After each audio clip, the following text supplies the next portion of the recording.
അനുഗ്രഹിക്കപ്പെട്ട നല്ല സമയത്തിനായി ഞാൻ ദൈവത്തെ സ്തുതിക്കുന്നു, സ്തോത്രം ചെയ്യുന്നു. ദൈവവചനം ശ്രവിച്ചുകൊണ്ടിരിക്കുന്ന എല്ലാ ദൈവമക്കൾക്കും വീണ്ടും വരാമെന്ന് അരുളി ചെയ്തവനായ കർത്താവായ യേശു ക്രിസ്തുവിൻ്റെ തന്നെ നാമത്തിൽ ഞാൻ എൻ്റെ സ്നേഹവന്ദനം അറിയിക്കുന്നു. ഇന്നത്തെ അല്പസമയത്തെ ചിന്തയ്ക്കായി 40-ാം സങ്കീർത്തനം 5-ാം വാക്യത്തിൻ്റെ ആദ്യ ഭാഗം നമുക്ക് വായിക്കാം. എൻ്റെ ദൈവമായ യഹോവേ, നീ ചെയ്ത അത്ഭുത പ്രവൃത്തികളും ഞങ്ങൾക്ക് വേണ്ടിയുള്ള നിൻ്റെ വിചാരങ്ങളും വളരെയാകുന്നു. അനുഗ്രഹിക്കപ്പെട്ട ഒരു വേദവാക്യമാണ് നാം കേട്ടത്.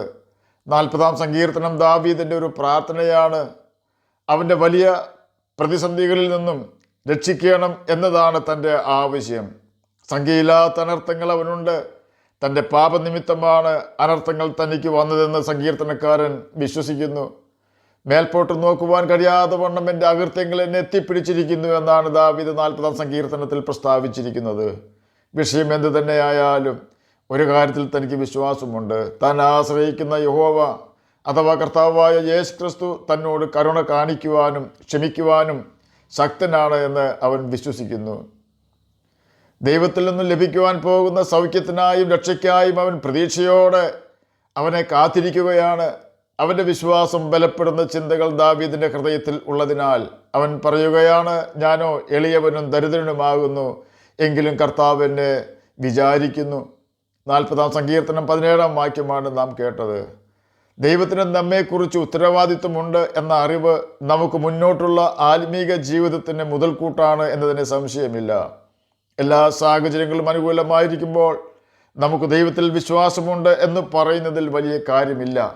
എന്നാൽ കാര്യങ്ങളെല്ലാം കൈവിട്ടു പോവുകയും സഹായിക്കുമെന്ന് നമുക്ക് പ്രതീക്ഷയുള്ളവർ മാറി നിന്ന് കുറ്റപ്പെടുത്തുകയും ഒറ്റയ്ക്ക് നടക്കുവാൻ കഴിയാതെ വണ്ണം നാം രോഗികളായി തീരുകയും ചെയ്യുന്ന സമയം മിക്കവാറും എല്ലാവരും പറയും, ദൈവം ഇവനെ കൈവിട്ടു എന്ന്. ഇങ്ങനെയുള്ള സമയത്ത് നമുക്ക് യേശുവിൽ ആശ്രയിക്കുവാൻ കഴിയുമോ? യേശുവിൽ വിശ്വസിക്കുവാൻ കഴിയുമോ? വ്യസനവും വേദനയും വരുമ്പോൾ നാം കരയും, അത് മനുഷ്യ സഹജമാണ്. ആ കാര്യമല്ല ഞാൻ പറയുന്നത്. നാം നേരിടുന്ന വിഷമഘട്ടത്തിൽ യേശുവിൽ ആശ്രയിക്കുവാനും വിശ്വസിക്കുവാനും അവനെ മഹത്വപ്പെടുത്തുവാനും കഴിഞ്ഞാൽ ആ വിശ്വാസത്തെ നോക്കി യേശു പറയുന്ന വാക്കാണ്, സ്ത്രീയെ, നിന്റെ വിശ്വാസം വലിയത്.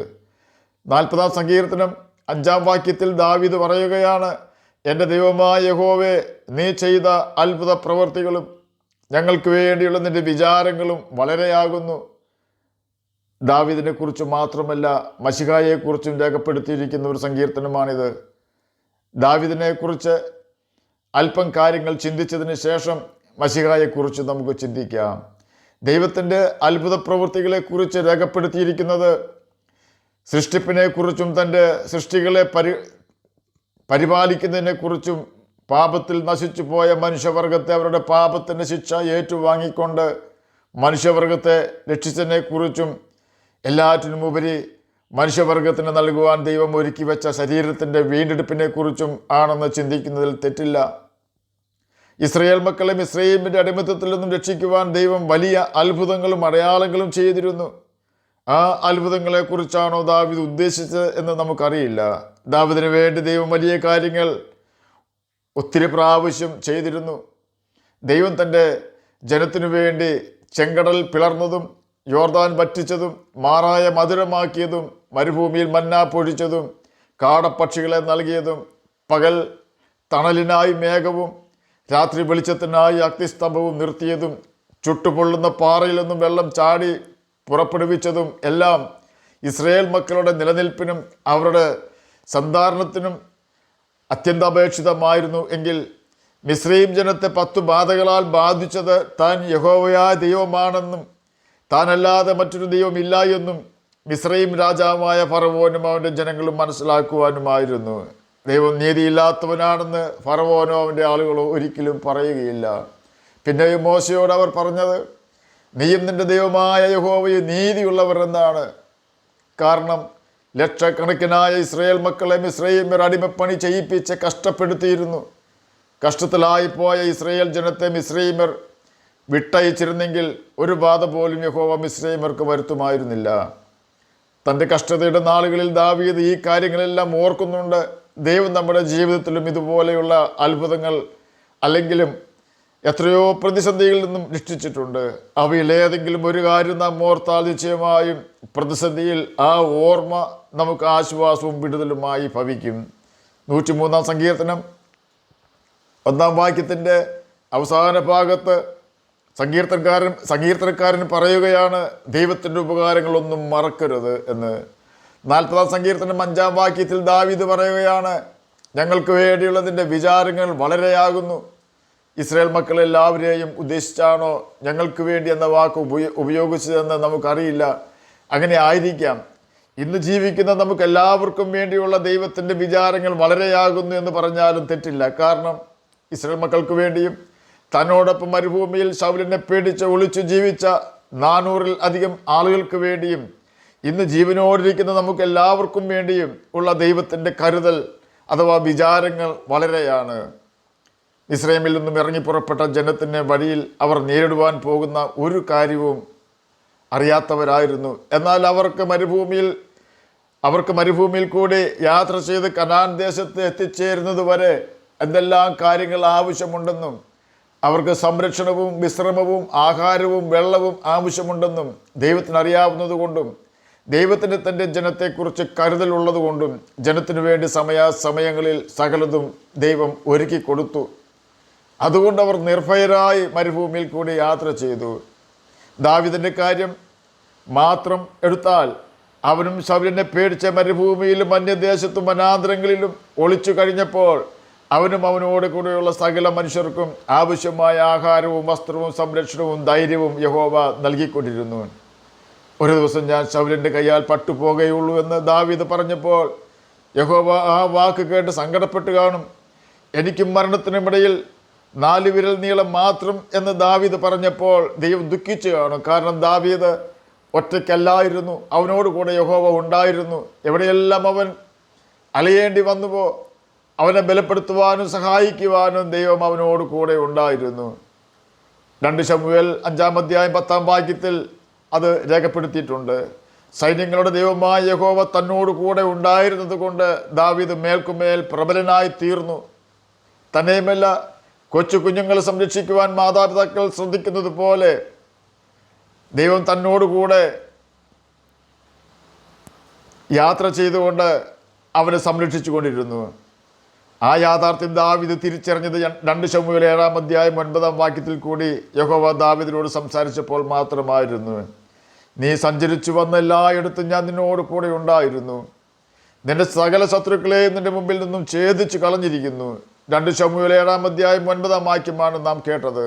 എന്നെ കേൾക്കുന്ന പ്രിയ ദൈവമകനെ, ദൈവമകളെ, ദാവീദിന് വേണ്ടി മാത്രമല്ല ദൈവം കരുതുന്നത്, നമുക്ക് വേണ്ടിയും അവൻ കരുതൽ ഉള്ളവനാണ്. അതുകൊണ്ടാണ് ഒന്നിനെക്കുറിച്ച് വിചാരപ്പെടേണ്ട എന്ന് കർത്താവായ യേശു ക്രിസ്തു നമ്മോട് കൽപ്പിച്ചത്. അതുകൊണ്ടാണ് നിങ്ങളുടെ സകല ചിന്താകുലവും യേശുവിന്മേൽ ഇട്ടുകൊള്ളുക എന്ന് പത്രോസ് നമുക്ക് ബുദ്ധി ഉപദേശം തന്നത്. ഈ ഭൂമിയിൽ നമുക്ക് ജീവിക്കുവാനുള്ള ഭൗതിക നന്മകളെ കുറിച്ച് മാത്രമല്ല യേശു കരുതുന്നത്. യഥാർത്ഥ ഭാവി എന്നത് നിത്യതയിലാണ്. ദൈവമക്കൾ എന്ന പദവിയാണ് യഥാർത്ഥ അവകാശം. ആ അവകാശം നമുക്ക് തരുവാനാണ് യേശു തൻ്റെ ജീവൻ നമുക്ക് വേണ്ടി കാൽവരി ക്രൂശിൽ യാഗമാകുവാൻ ഏൽപ്പിച്ചു കൊടുത്തത്. എല്ലാ പ്രതീക്ഷകളും മാനസാന്തരപ്പെട്ട കള്ളന് അറ്റുപോയിരുന്നു. ലോകപ്രകാരം ചിന്തിച്ചാൽ കള്ളനാകട്ടെ യേശുവിനാകട്ടെ ഒരു പ്രതീക്ഷയ്ക്കും വകയില്ലായിരുന്നു. നമ്മുടെ എല്ലാ കഴിവുകളും നഷ്ടപ്പെട്ട് ഇനി നമ്മെക്കൊണ്ട് ഒരു ഉപകാരവും ലഭിക്കുകയില്ല എന്ന് ഉറപ്പായാൽ നമ്മുടെ സ്നേഹിതർക്കും കൂട്ടാളികൾക്കും നമ്മിൽ നിന്നും അകൽച്ച ഉണ്ടാകുന്നത് സ്വാഭാവികം മാത്രമാണ്. തിരുവെഴുത്തിന് നിവൃത്തി വരുന്നതിന് വേണ്ടി ആയിരുന്നെങ്കിലും യേശുവിൻ്റെ ശിഷ്യന്മാർ അവനെ വിട്ടുപോയത് ഇനി ഒരു നന്മ യേശുവിൽ നിന്നും വരികയില്ല എന്ന ചിന്ത കൊണ്ടോ അല്ലെങ്കിൽ നേതാവിനെ പിടിച്ച് ക്രൂശിച്ചു ഇനി തങ്ങളെ പിടിച്ചെങ്കിലോ എന്ന ഭയമോ ആയിരിക്കാം.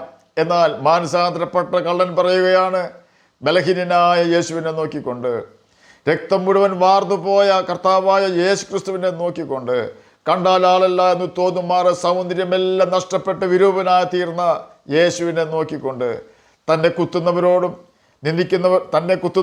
നിന്ദിക്കുന്നവരോടോ വ്യസനിപ്പിക്കുന്നവരോടോ പ്രത്യുത്തരം പറയുവാൻ പോലും കഴിയാതെ പ്രത്യുത്തരം പറയാതെ കരയുകയും ഉപദ്രവിക്കുന്നവർക്ക് വേണ്ടി പ്രാർത്ഥിക്കുകയും ചെയ്തുകൊണ്ട് മുൾക്കിരീടധാരിയായി ക്രൂശിൽ തൂങ്ങിക്കിടക്കുന്ന യേശുവിനെ നോക്കിക്കൊണ്ട് കള്ളൻ പറയുകയാണ്, യേശുവെ, നീ രാജ്യത്വം പ്രാപിച്ച് മടങ്ങി വരുമ്പോൾ എന്നെ ഓർക്കണമേ. കള്ളന് മറ്റൊരു ആഗ്രഹവുമില്ല. തീർത്തും ക്ഷീണിതനായ യേശു അതിന് ഉത്തരം നൽകി, ഇന്ന് നീ എന്നോട് കൂടെ പറുദീസയിലിരിക്കും എന്ന് സത്യമായി ഞാൻ നിന്നോട് പറയുന്നു. എല്ലാം തീർന്നുവെന്ന് യേശുവിനെക്കുറിച്ച് ലോകം വിധി എഴുതിയെങ്കിലും താൻ ആരാണെന്ന് യേശുവിന് കൃത്യമായി അറിയാമായിരുന്നു. തന്നെയുമല്ല, യേശു ആരാണെന്ന് മാനസാന്തരപ്പെട്ട കള്ളനും തിരിച്ചറിഞ്ഞു. യേശുവിൻ്റെ 12 ശിഷ്യന്മാരിൽ യൂദ യേശുവിനെ 30 വെള്ളിക്കാശിന് വിറ്റുകൊണ്ട് തള്ളിക്കളഞ്ഞപ്പോൾ മാനസാന്തരപ്പെട്ട കള്ളൻ തൻ്റെ ജീവനെ കളഞ്ഞുകൊണ്ട് യേശുവിനെ തൻ്റെ നാഥനായി, രാജാവായി, വീണ്ടെടുപ്പുകാരനായി സ്വീകരിച്ചു. ലോകം പറഞ്ഞു യേശുവും കള്ളനും തീർന്നു പോയി എന്ന്. എന്നാൽ രണ്ടുപേരും അന്ന് പറുദീസയിൽ പ്രവേശിച്ച ദിവസമായിരുന്നു അത്. എന്നെ കേൾക്കുന്ന പ്രിയ ദൈവമകനെ, ദൈവമകളെ, സമാധാനം തരാത്ത ഈ ഭൂമിയിൽ പാപത്തിനും സാത്താനും അടിമകളായി ജീവിക്കുന്നതിനേക്കാൾ യേശുവിനെ അനുസരിച്ച് ജീവരക്ഷ പ്രാപിക്കുന്നതാണ് നമുക്ക് നല്ലത്. എല്ലാവരും നാം തീർന്നു പോയി എന്ന് വിധി എഴുതിയേക്കാം, എന്നാൽ യേശു നമ്മുടെ വിധിയെ മാറ്റി എഴുതുന്നവനാണ് എന്ന യാഥാർത്ഥ്യം നാം ഒരിക്കലും മറന്നു പോകരുത്. ആകയാൽ യേശുവിൻ്റെ കൽപ്പനകൾ, യേശുവിൻ്റെ വചനം വായിക്കുവാനും അവൻ്റെ കൽപ്പനകൾ അനുസരിക്കുവാനും നിത്യജീവൻ അവകാശികളായി തീരുവാനും നമുക്ക് ഉത്സാഹിക്കാം. അതിന് കർത്താവ് നമ്മെ സഹായിക്കട്ടെ എന്ന് പ്രാർത്ഥിച്ചുകൊണ്ട് ഞാൻ എൻ്റെ വാക്കുകളിൽ നിന്ന് വിരമിക്കുന്നു. നമുക്ക് പ്രാർത്ഥിക്കാം.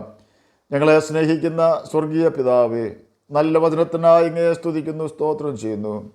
എന്നെ കേൾക്കുന്ന ഏതെങ്കിലും പ്രിയപ്പെട്ടവർ രോഗത്താൽ ഭാരപ്പെടുന്നുവെങ്കിൽ അങ്ങ് അവർക്ക് രോഗസൗഖ്യം കൊടുക്കണമേ. പഠിക്കുന്ന കുഞ്ഞുങ്ങൾക്ക് പഠിക്കുവാനുള്ള ബുദ്ധിയും ജ്ഞാനവും ഓർമ്മശക്തിയും കൊടുക്കണമേ. വാർദ്ധക്യത്തിലായിരിക്കുന്ന പ്രിയപ്പെട്ടവർക്ക് പ്രത്യാശ നൽകി കൊടുക്കണമേ. ജഡത്തിൽ കഷ്ടത അനുഭവിപ്പാനിടവരാതെ സഹായിക്കണമേ. പ്രാർത്ഥന കേട്ടതിനായി സ്തോത്രം, യേശുവിൻ്റെ നാമത്തിൽ തന്നെ ആമേൻ. കർത്താവ് എല്ലാവരെയും അനുഗ്രഹിക്കട്ടെ. സ്തോത്രം.